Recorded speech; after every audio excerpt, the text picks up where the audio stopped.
Mga kaibike, sa video na to, meron po tayong e-bike na i-test from Scooter City. Ang Galion EX60.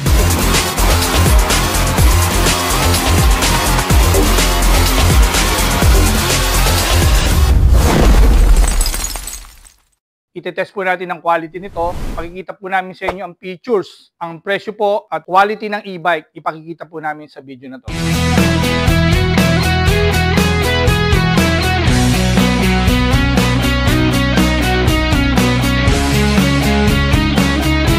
Mga ka-e-bike, titest natin itong Galion EX6 na bagong labas ng Scooter City.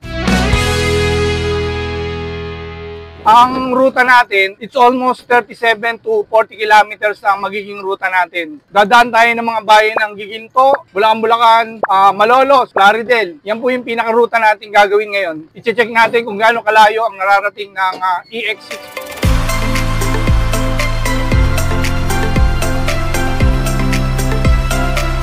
Ang specs ng EX6 is 1,500 watts motor. Ngayon, controller po nito ay 60 volts to 72 volts po ang pinaka-controller. Pwede nyong kabitan ng 60 volts or 72 volts battery po mga ka-e-bike.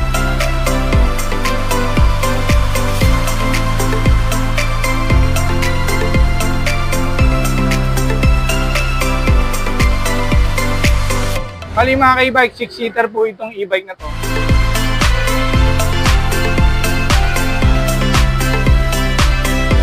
Bali, nasa left side na po yung steering wheel ng EX6. Naka-low lang po siya. Yung pinaka-low po niya is 25 kph.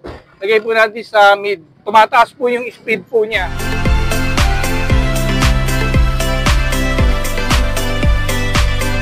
Ito po, galing po tayo ng San Francisco, Bulacan. Pinaka-speed po niya is 35 kph po.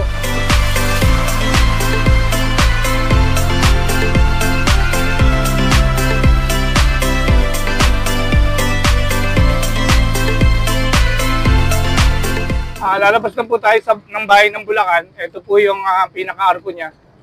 Bali, ito na po yung Giginto.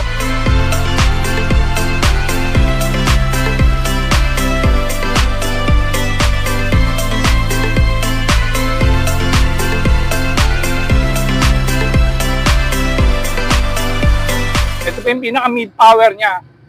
Ang 35 po yung pinaka-kph niya. I-adjust po natin siya sa high. Oh, nagbago ang speed niya. Lumakas po yung pinaka-power niya. Sigay muna natin siya sa low dahil matraffic naman para mag-less yung battery ng consumption niya. Pagka po kasi naka-high yung e-bike ng speed niya, mataas po yung consumption ng battery. Kaya kung hindi naman siya open, pakilagay na lang po nyo sa low para matipid po yung battery. Kaya po natin sa middle po yung pinaka-speed niya.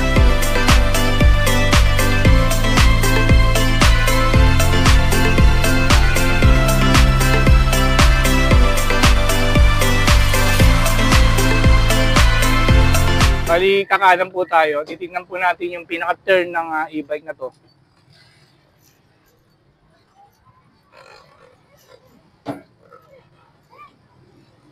Maganda naman po yung pinaka-turn niya. Malaki po yung turn niya pag liligo po kayo sa kanto.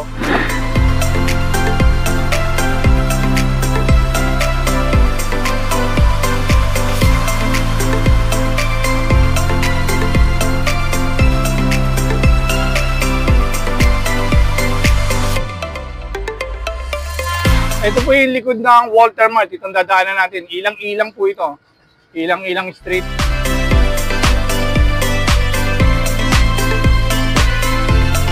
K-bike. Ito po yung pinakalikod ng Walter Mart. Giginto. Naka-mid po yung power natin mga K-bike. Kaya yung takbo niya is 36 kph. Kahit po itodo nyo yung tapak niyan, pinaka-throttle niyan, hindi na po magbabago yan. Yan na po yung pinaka-full speed ng mid na speed po niya. Yung ito po yung control, low, medium, high. Kahit ano pong itapak nyo, hindi na po tataas yung speed niyan. Pero kung ilalagay natin siya sa high, tataas po ulit ang speed niyan. I-check po natin yan pagka-open. Ito mga ka-e-bike, try natin. Ang pinaka full speed po niya is 42. Pero mga ka-e-bike, pagka naman po traffic, huwag niyo naman pong isagad yung e-bike kasi malakas sa battery. Lagay lang po natin siya kasi mga ka-e-bike, malayo pa po yung ruta natin. Itetest natin ang EX6 kung gaano kalayo ang mararating ng isang 1 full charge battery po na nakakabit dito.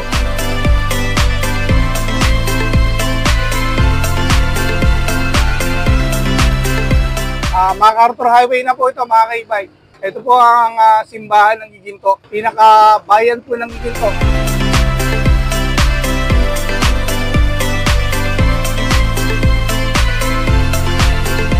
Malakas yung power niya. Pag throttle niya, sinagad mo. Meron siyang hatak kasi mataas yung wattage ng motor niya. 1,500 watts motor. Para sa e-bike na ganito, sakto lang po yung 1.5. Hindi na po dapat tumaas pa sa 1.5 ang wattage ng motor sa ganito kalaking e-bike.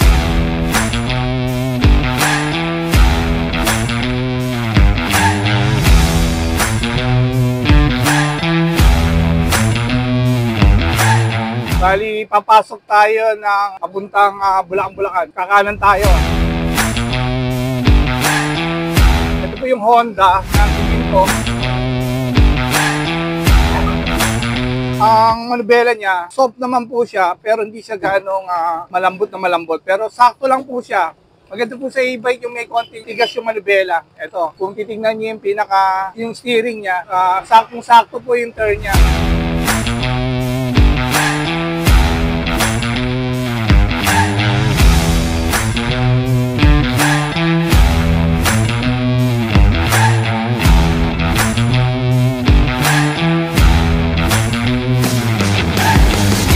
Ito, mas masarap gamitin to kung may load ka. Kumbaga, may 5 kayong sakay, 4, 5. Kasi yung suspension niya, doon siya gagana. Saka naka-lip spring yung likod nito, pang cargo talaga. Kung sakaling pwede nyo gamitin to sa mga schooling, mga bata, or may negosyo kayo. Bagay na bagay ito kasi yung pinaka-liquid niya, pwede nyo siyang kargahan.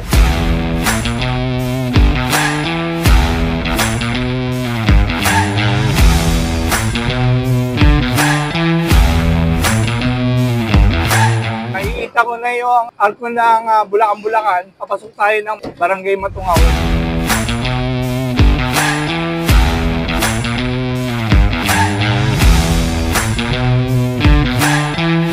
Mga iba, tingnan niyo yung manubela niya. Friendly lang po siyang gamitin. Yung handling sa manubela is pwede kayong gumamit ng isang kamay.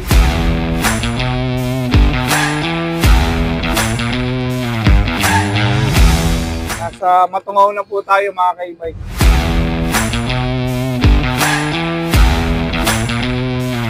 Dire-diretso lang tayo. Malalaman natin kung gaano kalayo ang mararating ng EX6.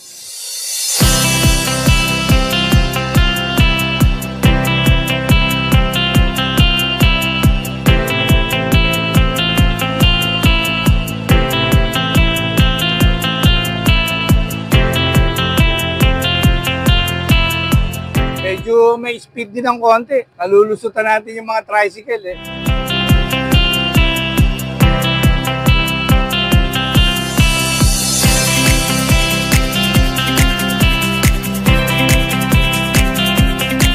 Malakas din yung power ng EX6. Mga e-bike, yung pinaka-SRP nito sa dulo ng video, doon po namin sasabihin kung magkano namin ibinebenta ang EX6. I'm sure mamumurahan po kayo sa e-bike na to. Kasi bukod sa malaki siya, malakas yung power niya, kumbaga sulit na sulit siya. Tapusin niyo lang po yung video na to, ibibigay po namin sa inyo yung pinaka SRP price and cash price, tsaka yung discount. Sa mga lahat ng nanood ng video, nag-like, at please subscribe na rin po kayo sa YouTube channel namin, sa Scooter City. Ito, papasok na tayo sa papuntang Malolos. Ito po yung pinaka-crossing ng Bulacan. Kanan po tayo, papuntang Malolos po yung right side. Actually, mga ka-e-bike, malayo na rin yung nagiging takbo ng e-bike. Hindi pa rin nagbabago yung power niya. Doon sa throttle, nandoon pa rin yung power niya. Gawin natin sa high para tumaas yung power niya. Yung handling ng steering niya, very good po mga ka-e-bike. Sakto lang.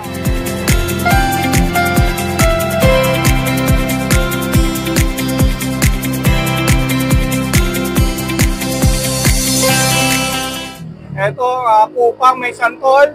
Eto, papasok na tayo ng Barangay San Nicolas.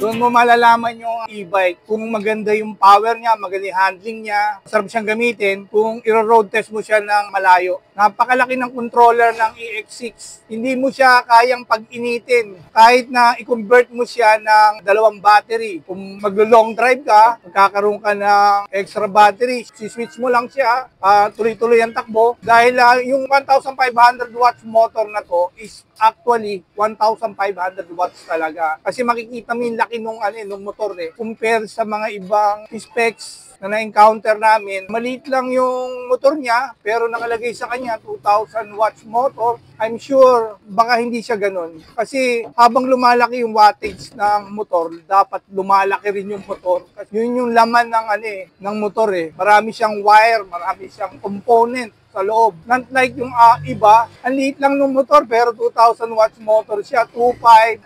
Masasabi ko lang dito sa EX6 na gawa ng Scooter City, yung specs niya is maganda po. Saka mamaya pakikita namin sa inyo yung pinaka-controller kung gaano kalaki. Importante po sa e-bike yung malaki yung controller kasi kung ilo-long drive mo siya at maliit yung controller, possible mag-init siya. Kung hindi niya kakayanin yung mahabang biyahe, i-check din natin kung gaano katipid sa baterya ang EX6 kahit na malaki siya.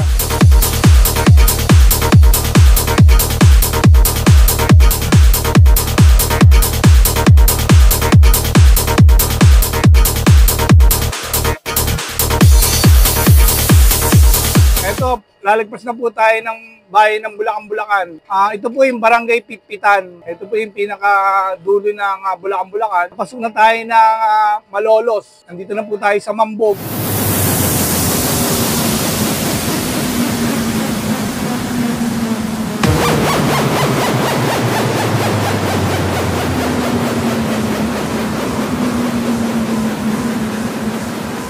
Saka mga ka-e-bike, long drive siya, long range. Make sure na yung gulong po is nasa tamang sukat ng hangin. Kasi kung malambot po yung gulong, possible po siya, mababawasan po yung kilometers niya.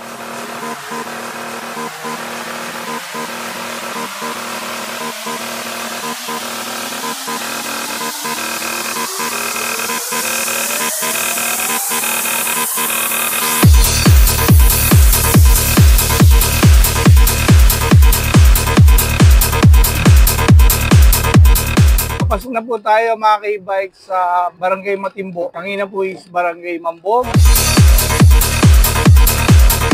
Dito po yung hospital na Romel Cruz.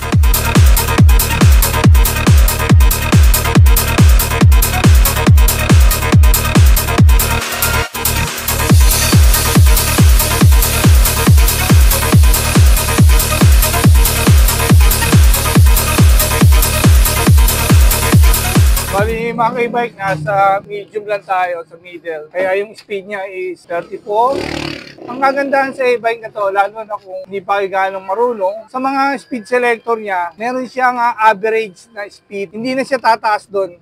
Para lang din siyang automatic na sasakyan. Wala siyang clutch, brake and gas lang po ang available sa kanya sa pedal mo. Kung hindi rin naman kayo marunong mag-drive ng sasakyan, dito po pwede na kayo matuto.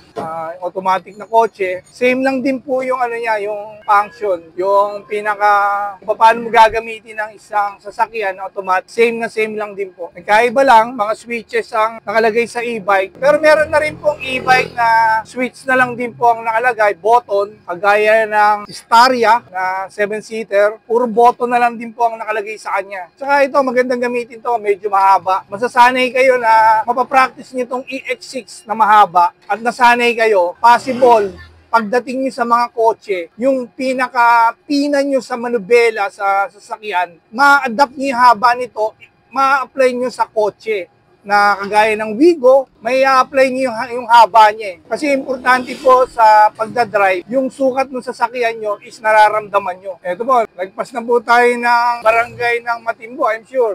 Mga ka-e-bike, itong pinaka-panel board na to, meron din po siyang radio na nakakabit. Mamaya, i-demo natin yan. Eto po yung speaker, gumagana po ito, may radio at Bluetooth. Ngayon, ito po yung camera niyan. Mamaya po, i-demo namin sa inyo. Tuloy nyo lang po yung panonood nyo ng video para makita nyo yung quality ng e-bike na kaya pala niyang takbuhin na ganong e-bike ang ganong kalayo ruta.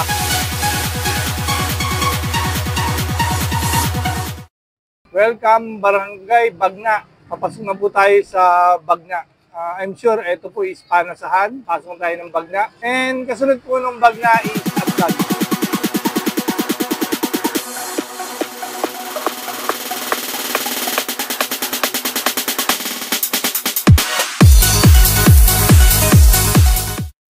Mga ka-e-bike, papasok na tayo sa Barangay Atlag. Ito na po yung Barangay Atlag. Dito tayo sa Barangay Atlag. Maganda rin yung braking system niya. Hindi siya nakakabigla. Pakan mo, nasa sayo yung kung paano hihinto eh. Hindi ka mabibiglang-biglang hinto.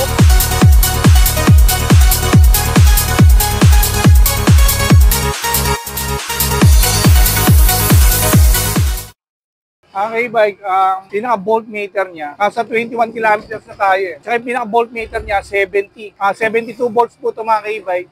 Possible yan, kanina is 73 yung pinaka-first appearance niya, or 74. Ganun po talaga yung volts ng battery. Kung 72 volts, mag-a-appear po siya sa panel, more than 72. Pero dahil nakaka 21 kilometers na tayo, kanina nakita ko yung 68 volts lumabas. Ibig sabihin, nagbabawas na siya ng 5 volts or ito 70 volts lumabas, 3 volts to 4 volts ang nawawala na sa kanya. Kumbaga, yung battery niya nag-i-start na siyang bumaba. Possible to, ang pinaka-lobat nito is 63, 62.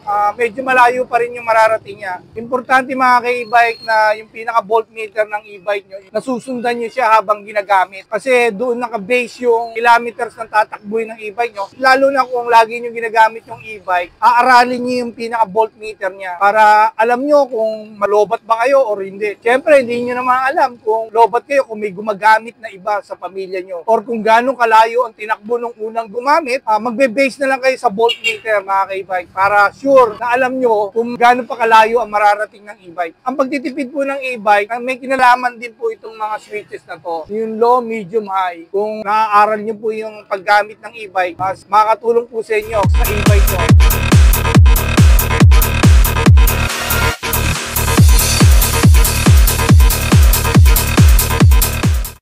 Ito po yung Central School ng Malolos. Dadaan po tayo sa likod ng katedral. Dati na po namin itong ruta. Ang kilometers po nito is 37 to 40 kilometers po yung pinaka-according sa Google Maps.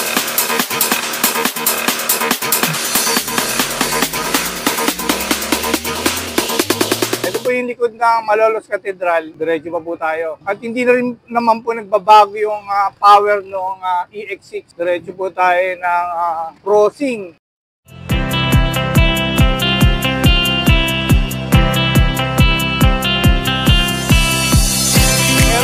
E-bike ng Scooter City sa harapan natin. RS e-bike to. Matagal na rin tong e-bike na to. Maganda pa rin yung itsura niya. Siguro mabait yung may-ari nito, mas maalaga.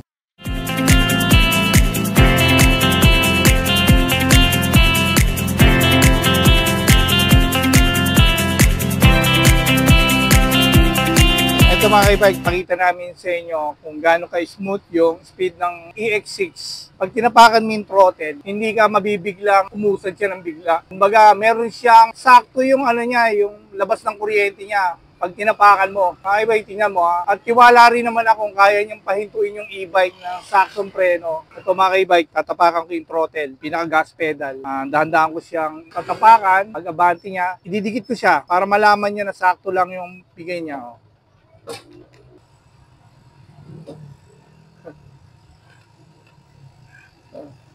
May bumper din pala.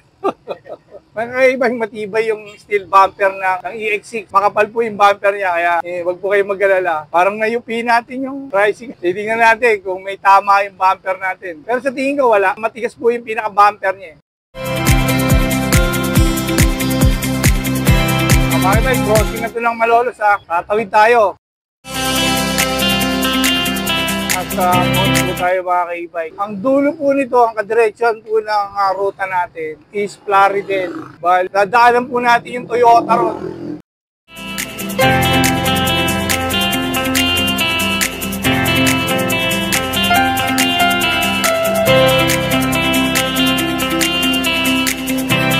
Bike ang isang guide ko sa inyo. Kapag naka-permis yung paa mo at lumalabas yung voltmeter na 69, yan po yung tunay na laman ng battery mo ngayon. 69 volts na lang po yung power niya. Pero actually, malayo pa po yung mararating yan. Nakalagay po kasi sa mid-speed. Kaya 34 to 36 lang po yung takbo namin. Yung preno niya, biglang huminto po yung Starex.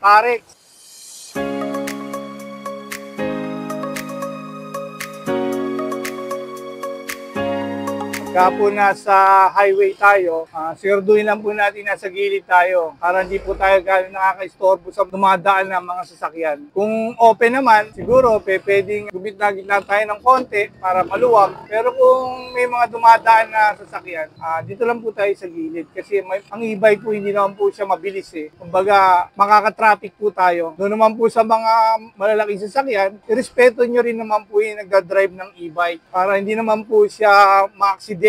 Kumbaga road sharing po tayo.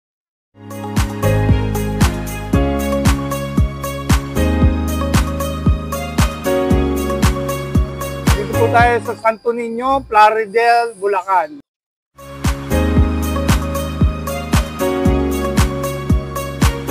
General po, Plaridel. 34 kilometers na yung tinatakbo ng EX6. 68 yung voltmeter niya.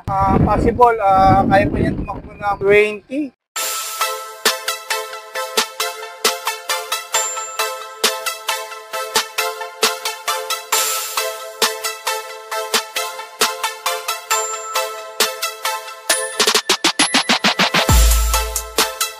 Liligo tayo papuntang Giginto, yung papuntang Bustos, papuntang Center Pulilan, SM. Kailangan natin ang Toyota, Plaridel. Ito po yung bypass papuntang NLEX, papuntang Manila. Pakaliwa na tayo papuntang Giginto. Ito po yung Walter Plaridel. Mag-ice cream muna tayo. Ano natin yan? Handbrake. Ganito po pag handbrake yan. Yan. Handbrake na siya. Okay. A few moments later.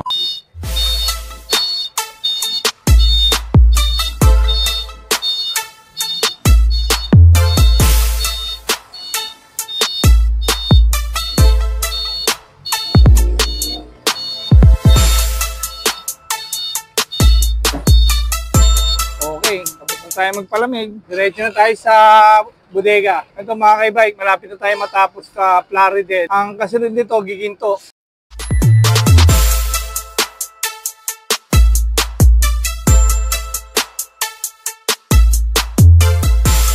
Ito yung tulay ng NLEX. Ito yung papuntang Manila, papuntang Baguio. NLEX, Giginto, MacArthur Highway.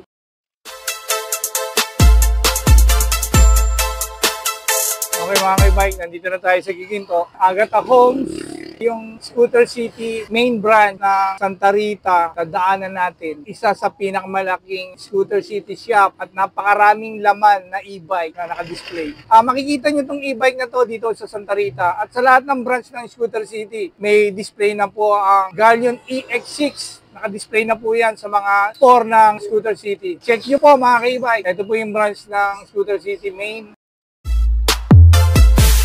Diretso na po tayo sa bodega ng Scooter City. Re-reviewin po natin ngayon ang experience po natin sa EX6. Ito mga ka-e-bike, sulit na rin po ito sa magiging presyo niya. Marami kang may kakargang tao, gamit, pang negosyo, pang service ng mga anak nyo or pamasok sa office, eskwela. Sulit na po itong EX6 na to. At kung may negosyo naman kayo, marami kayong binibili sa grocery or whatever, marami kayong may kakarga rito.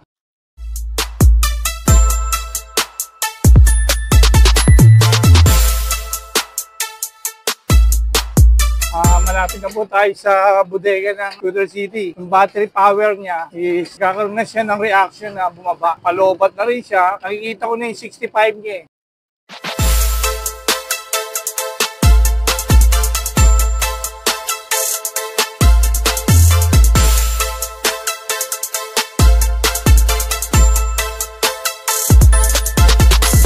Mga ka-e-bike, re-reviewin na natin yung Galion EX6. Ni-road test na po natin to. Tinignan po natin kung ano yung quality ng e-bike na 6-seaters ng Scooter City. Ngayon, ang masasabi ko sa kanya is premium po siya na i-drive. Magagamit niyo po siya sa maraming paraan. Kung meron kayong anak na gustong ihatid sa school na malapitan lang, or meron kayong negosyo na mga box or anumang pwede niyong i-deliver, magagamit niyo po itong EX6 dahil masyado po siyang mahaba. Kung makikita nyo, i-check po natin itong EX6. Mahaba po siya. Ito mga ka-e-bike, matibay. May electric fan sa likod. Maluwag po siya. At dito rin po sa second row, malaki po yung legroom niya. At dito naman po sa driving area, maluwag naman po siya kung mapapansin nyo. Ang height ko po is 5'5". I-check nyo po. Ang pedal po niya is nasa baba na po. Mga ka-e-bike, ang sabihin ko po sa inyo yung features ng Galion EX6. Ito po yung digital panel niya at yung steering wheel po niya is nasa left side na rin. Mga ka-e-bike, may reverse camera po ito. Ito po yung camera niya. Makikita niyo po yung likod niya pagka umaatras kayo. At nandito rin po sa digital panel kung gaano po kalayo ang mararating ng e-bike. Low, medium, high. Kagaya na ni-road test po natin yung e-bike, dinemo po namin sa inyo kung ano po ang function ng mga button po rito. Meron po siyang top light na katulong po siya ng headlight para maging visible po kayo sa daan pagka nagdadrive po kayo ng gabi. Meron din po siyang daytime running light. I-check ko po sa inyo, patayin ko muna po yung pinaka-headlight. Ito po yung daytime running light. Kasama po itong top light na umiilaw at i-on ko po yung pinaka-headlight niya. Maliwanag po siya sa gabi. Meron din po siyang steel bumper. Makapal po yung pinaka-steel bumper niya. Meron din po siyang automatic wiper at meron din po siyang hazard. Kapag po nakapark kayo, para makita po kayo sa dilim na visible po kayo. Meron din po siyang roof rack, roof luggage. Meron po siyang gulong na 350/10. Mga ka-e-bike, importante po sa e-bike kung gaano kalaki yung gulong niya. Kasi ang gulong po, kapag po siya masyadong malapad, ang magiging disadvantage po niya is mabigat. Kumbaga, magkukos po siya ng battery dahil malapad po yung gulong. Tsaka po yung manubela niya, sisikip po siya. Mahirap po siyang i-drive pagka po malapad ng gulong ng e-bike dahil wala po siyang power steering. Kumbaga, manual po siya, pero dahil nga po may rack and pinion po yan, kaya po gumagaan yung manubela. Pero once na lumapad po yung gulong niya, bumibigat po siyang i-drive dahil malapad po yung gulong. 150/10 po, very smooth lang po yung yung handling po niya. Tapos ito po ang brake pedal at gas pedal or throttle. Dito na rin po nakalagay yung handbrake niya. Kumbaga may iwasan po yung hindi maibaba yung handbrake dahil nasa paan na rin po yung pinaka-handbrake niya. Pakita ko po sa inyo ang paggamit ng handbrake ng EX6 po. Madali lang po siyang i-gamitin. Una, tapakan niyo po yung harapan. Saka ganyan nyo po. Once na gusto nyo i-release yung pinaka-handbrake, ito po, matibay na po yan, hindi nyo na po siya mauuga dahil naka-full handbrake po siya. Once na gusto nyo i-release yung handbrake, tapakan nyo lang po ito. Maluwag na po siyang gamitin. Ano nga po siya? Bagong technology po ng e-bike from Scooter City. Meron na rin po siyang seatbelt. Dalawa po yung seatbelt niya. Isa sa harapan. Dito po, isa po rito. At pwede pong yung isa rito gamitin dito sa likod. Meron din po siya sa likod na seatbelt. Ito. At ang ginamit pong flooring sa kanya is galvanized steel. Kung mapapansin nyo, ano po siya, makapal. Hindi po siya ordinaryong bakal. At kung sa tibay din lang po ang pag-uusapan, I'm sure matibay po ito. May electric fan po sa likod. Bali dalawa po yung electric fan niya. Sa likod po tsaka dito. Meron din po siyang luggage. pwede po kayong maglagay dito ng extra ting nyo. At dito po sa likod, meron din po siyang compartment. At ito rin po yung extra compartment ng e-bike. Or kung gusto niyo magpa-convert, gawing dalawa yung baterya niya, pwede niyo po ilagay dito. At i-convert naman po namin yan. Kung gusto niyo, nandito po yung battery niya, tsaka yung controller. Mga ka-e-bike, masusurprise kayo sa controller nito, tsaka yung sa motor niya. Mga ka-e-bike, ito po yung pinaka-controller ng EX6. Imaginin mo, yung tuhod ko, ganyan siya kalaki. Ito pong ganito kalaking controller para sa isang e-bike. Napakatibay po nito. Kaya pwede po tayo magpa-additional ng battery dahil sa laki ng controller niya, hindi mo siya kayang painitin kahit gaano po kalayo yung tatakbuhin nyo. Pakita ko rin po sa inyo yung motor na ginamit ng EX6. Ito po yung original na 1,500 kasi napakalaki po niya eh. Bali, almost 6 inches po siya. At yung pinaka po niya is almost 6 inches din. Bali, ganyan po kalaki yung motor ng EX6. Kumbaga, kahit sa long drive, hindi rin po siya kayang painitin ng long range po. Disc brake din po ang EX6. Ito po yung pinaka-differential niya. Meron din po siyang bushwhacker. Napakaganda po ng fender na ganito. Ang tawag po rito is bushwhacker. Mga ka-e-bike, dun sa pagkakademo namin sa inyo ng EX6, select natin yung quality niya, kung gaano kalayo ang mararating. Kita nyo po yung paano namin ginamit. Ang EX6, nilibot po namin ruta na almost 40 kilometers. Ang e-bike po kasi kapag po bumili kayo ng e-bike, ang kailangan ninyo po is kung gaano kalayo ang mararating ng isang e-bike. Kasi kung ang battery or malakas siya sa baterya, hindi po siya maganda. Kailangan po talaga yung mabibili yung e-bike, magagamit niyo siya ng mahaba. Kasi matagal po siyang i-charge dahil lead acid po yung battery. Pero sa laki po ng baterya niya, malayo po ang nararating niya, magagamit niyo po siya ng maayos. Baga kung meron kayong negosyo or gusto niyo gamitin sa pamilya niyo, makakapunta po kayo sa pupuntahan niyo. Ang price po ng Galion EX6 is 88,000 SRT. Ma-avail niyo po ito sa Scooter City na 84,000 sa cash price po mga ka-e-bike. Pag nag-avail po kayo ng Galion EX6, meron po siyang kasamang trapal at meron din po siya kasamang spare tire na nakakabit na po sa e-bike once i-purchase po kayo ng Galion EX6. Come and visit po sa mga branches po ng Scooter City na matatagpuan nyo sa Santa Rita, Cagayan Valley, Hilera po siya na Agata Home. Meron po kami Scooter City branch po doon. Sa Baliwag naman po, sa ilalim po ng flyover, katabi po siya ng East West Bank sa Baliwag, Bulacan po. At sa Santa Maria naman po, katabi po siya ng Mateo Hospital, Santa Maria branch po namin. At ang Malolos branch po namin, tapat po siya ng CEU Malolos, along MacArthur Highway. At sa San Fernando naman po, Barangay Sindalan po, katapat po siya ng Victoria Court, doon po matatagpuan ng Scooter City, San Fernando. At sa Balagtas naman po, malapit po siya sa Chowking, tapat po siya ng Dunkin Donut, katabi rin po siya ng BDO. Meron po kaming Balagtas branch po. Lahat po ng Galion EX available na po sa lahat ng branch ng Scooter City. Mga ka-e-bike, please like and subscribe po sa Scooter City channel po. Kung sakaling makapag-subscribe po kayo, pwede niyo po kayong makipag-usap sa mga branch. Sabihin nyo, at i-delete pa po yan ng 1,000. Maraming salamat po mga ka-e-bike. Scooter City po.